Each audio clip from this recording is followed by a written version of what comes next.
પૈસા ઝાડ પે તો ઉગતા નથી. કેટલી મહેનત કરે છે એ.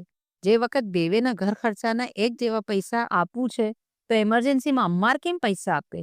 અને મોહિશભાઈને કોલેસ્ટ્રોલની પ્રોબ્લેમ છે, જેના સબબ એના મેડિકલનો બિલ, ફ્રૂટ, ડ્રાય ફ્રૂટનો ખર્ચો અલગ છે.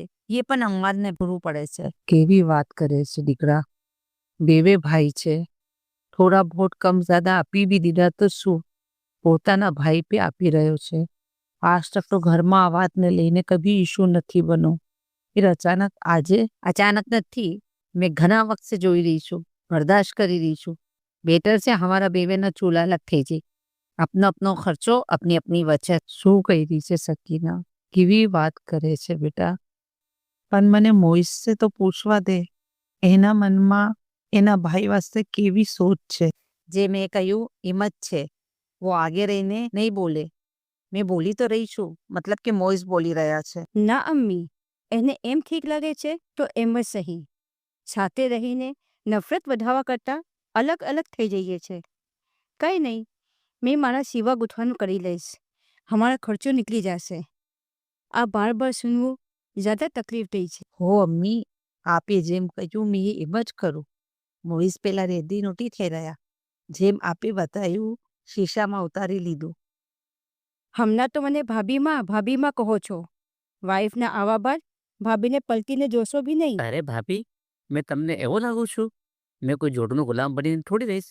મેં તો પહેલા જ મારી વાઈફને કહી દઈશ, પહેલા મારા લીએ ભાભી છે તે બાદ તમે. વાવ, ક્યુટી પાઈ, આજે તો મેં 3 બચ્ચાઓની માં બની ગઈ. મારી દીકરી આવી ગઈ નાની સી. કે બબ્બી, ઉદાસ છો?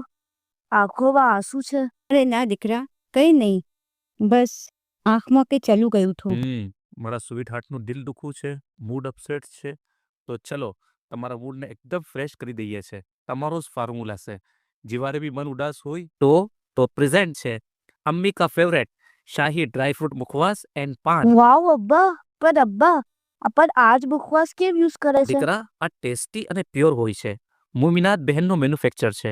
મીઠો અને ખારો બંને જાતના ડ્રાય ફ્રૂટ મુખવાસ બનાવે છે. બધા મગજ નાખે છે. એનર્જી બૂસ્ટર છે. અને ટેસ્ટ એવો છે કે દિલ કેટલો બી ઉદાસ હોય યા સ્ટ્રેસ હોય, આની ખુશ્બુ, આનો ટેસ્ટ મનને મહેકાવી દે છે અને રસ ભરી દે છે. હા અબ્બા, બાબાની શાદીમાં બી સગલા થાલમાં શાહી મુખવાસની જ તારીફ કરી રહ્યા હતા. હા દીકરા, એના paan balls, dry fruit paan, dry fruit મુખવાસ, ખટમીઠ મેંગો સ્લાઇસ, ખારો ડ્રાયફ્રૂટ મુખવાસ, કોલકાતા પાન મુખવાસ, આ સગલું મહેકાવી દે છે દિલ અને ઝહેનને. તો દોસ્તો, આપ બી તરોતાજા મૂડ અને એનર્જેટિક રહેવું ચાહો છો અને પોતાના મિકાતને યાદગાર બનાવવું ચાહો છો તો આજે શાહી મુખવાસથી કોન્ટેક્ટ કરીએ. આ તમારા ઘરમાં રહેશે તો યાદ રાખજો, બાર બાર ટેસ્ટ કરવાનું મન કરશે, ક્યોંકि ટેસ્ટ ही ऐसा है. શું થયું? કઈ ફિકરમાં છો? અરવા, આ મહિને મંદીના સબબ સેલ ઘણો કમ થયો અને ખર્ચો જ્યાદા છે. બેવે ફરજંદોની ફીસ બાકી છે. શું કરું? મોહિશને કહું? ના, હરગીઝ નહીં. ફિકર ના કરો. સ્ટાઇલિશ બુટીકને મારા સેમ્પલ ઘણા પસંદ આવ્યા છે. ये મને કામ આપશે. મેં કામ ચાલુ કરી દઈશ. અગલે મહિને से દિક્કત નહીં આવે. તમે આ મારી અંગૂઠી વેચી દો. એમ બી મારા પાસે 3 છે. ના અરવા, મને તો તમને ગોલ્ડ લાવીને આપવું જોઈએ. એના બદલ તમે પોતાનું ગોલ્ડ વેચી રહ્યા છો? ના ના. અમ્માર, મારું ગોલ્ડ તમે છો. તમારો ખુશી से ચમકતો ચહેરો છે. બૈરાને ગોલ્ડ દેખીને ઇતની ખુશી નહીં થતી હોય जितनी એના શોહરના ખુશનુમા ફેસ દેખીને થાય છે. શું કરીશ આવા ગોલ્ડનું? અગર તમે ફિકરના સબબ બીમાર થઈ ગયા તો? માશાઅલ્લાહ, ગોલ્ડ તો તમે છો. મેં ઘણો જ ખુશનસીબ છું. મને એવા સબરવાલા બૈરો મળ્યા છે જે કભી કોઈ ડિમાન્ડ નથી કરતા, બલ્કિ મારા બુરા વખતમાં પોતાનું ગોલ્ડ વેચી આપે છે. બીજાના બૈરો તો જીદ કરે છે, પણ તમે કભી કોઈ વસ્તુ વાસ્તે જીદ નથી કરતા. અમ્મી, અમે બીજો ફ્લેટ લઈ રહ્યા છે પોર્શ એરિયામાં. આ કોઈ હાઈ સ્ટેન્ડર્ડ એરિયો નથી. અમારો આ પ્રોપર્ટીમાં જે બી હિસ્સો બને છે અમને આપી દો, કેમ કે એ ફ્લેટના પૈસા આપવાના છે. સકીના, કેમ આ બુઢાપામાં મારી જાનને તકલીફ આપે છે? ચૂલો અલગ કરી લીધો, હવે ઘર સે બી અલગ થાશો? મોહિશ, તમારા જબાન પે તાલું લાગી ગયું છે શું? અમ્મી, સકીના દુરુસ્ત કહે છે. વખત સાથે અમને પોતાનું લેવલ વધાવવું છે. કિવાર તક આ મચ્છી બજારમાં રહીશું.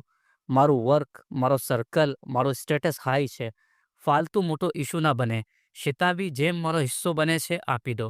સ્ટાન્ડર્ડ લેવલ આ સામને જો બેઠો છે ને આ ફરિશ્તાએ સગલો સ્ટેટસ લેવલ આપવું છે.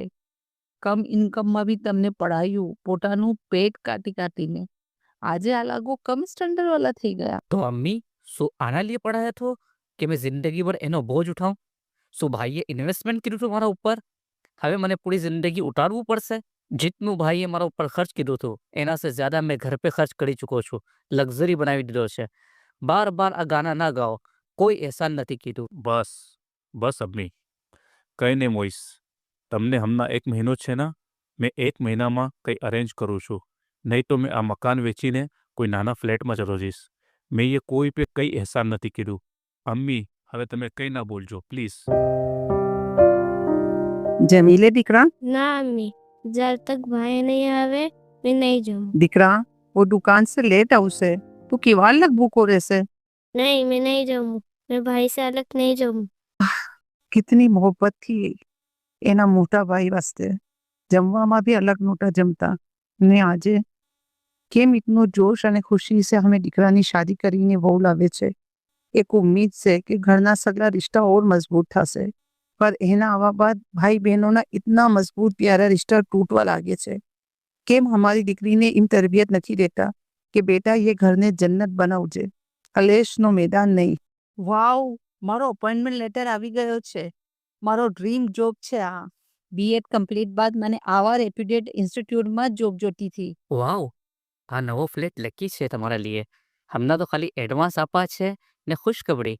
અરે, કેમ ઉદાસ થઈ ગયા આ બીજા લેટરને જોઈને? અમાર 20-25 દિવસની ટ્રેનિંગ લેવું પડશે. એના લીએ મને મેઇન બ્રાન્ચ પુણે જવું પડશે. તે બાદ જ અપોઇન્ટમેન્ટ થઈ શકશે. અરે, તો સારી ટેન્શન છે. જાઓ, પુણેમાં તો મારા દોસ્ત અબ્બાસનો ફ્લેટ પણ ખાલી પડવો છે. વહાં રહેજો. વહાં સે આ મેઇન બ્રાન્ચ પાસે જ છે.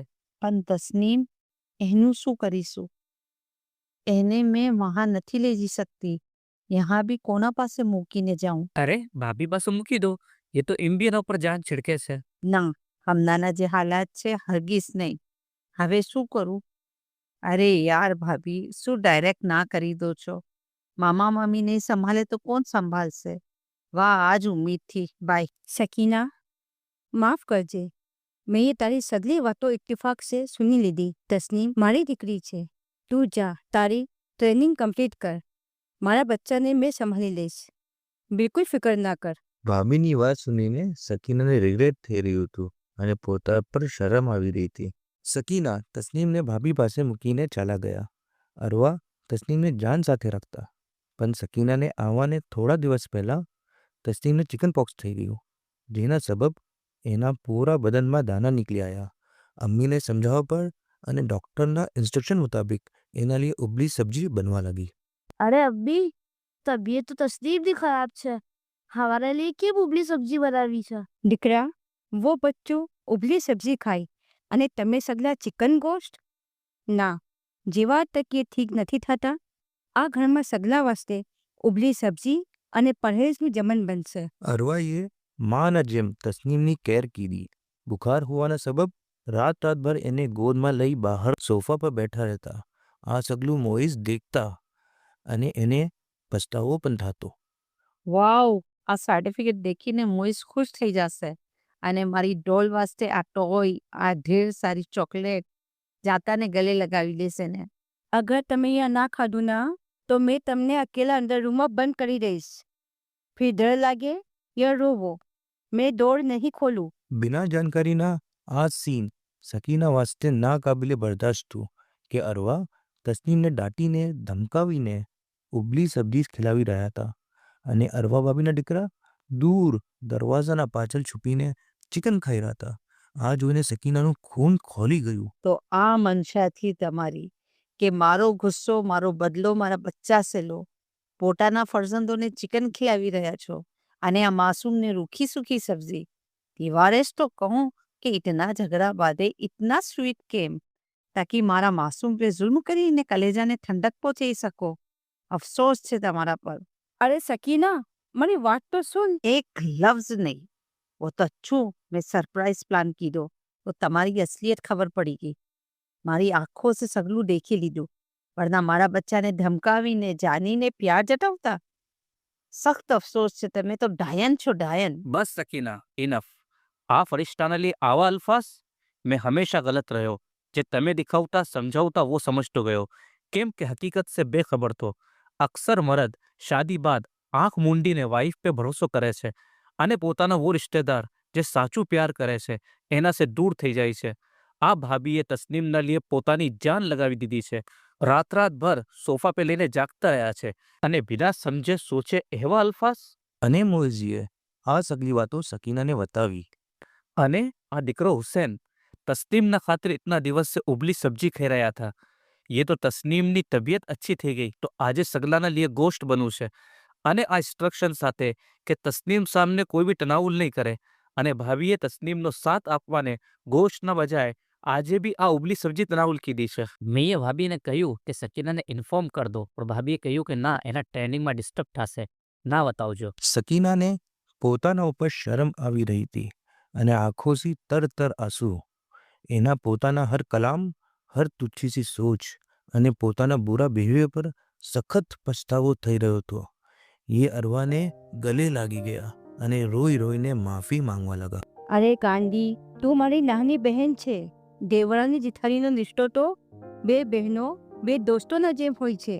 પણ શરૂ से हमारा जहનમાં એવી વાતો ભરી દેવામાં આવે છે કે અમે આ રિશ્તાને દુશ્મનીનો રિશ્તો માની લઈએ છીએ, જબકી બેવે એકબીજાની તાકાત છે અને આ મારું ફરજન છે. ભાભી, હવે અમને કંઈ નથી જવું. આપના સાથે જ રહેવું છે. ના બેન, અલગ થવું ગલત વસ્તુ નથી. થવું બી જોઈએ એક વખતના બાદ, તાકી રિશ્તામાં મીઠાશ અપનાપણ રહે. એક છતના નીચે રહીને દિલમાં ગુસ્સો અને નફરત વધારવા કરતાં દૂર થઈને મોહબ્બત બાકી રહે.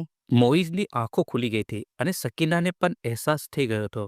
તે બાદ આ બેવે ફેમિલી હંમેશા પ્યાર અને મોહબ્બતથી સાથે રહ્યા. તો દોસ્તો, અક્સર રિશ્તાને દેખવાનો યા સમજવાનો નજરિયો ચેન્જ થઈ જાય છે, પણ સમજવું જોઈએ. ઉમ્મીદ છે કહાની अच्छी લાગી હશે તો સગલાને શેર કરજો, લાઇક કરજો, કમેન્ટ્સ કરજો. હજી સુધી સબસ્ક્રાઇબ નથી કર્યું, સબસ્ક્રાઇબ કરજો.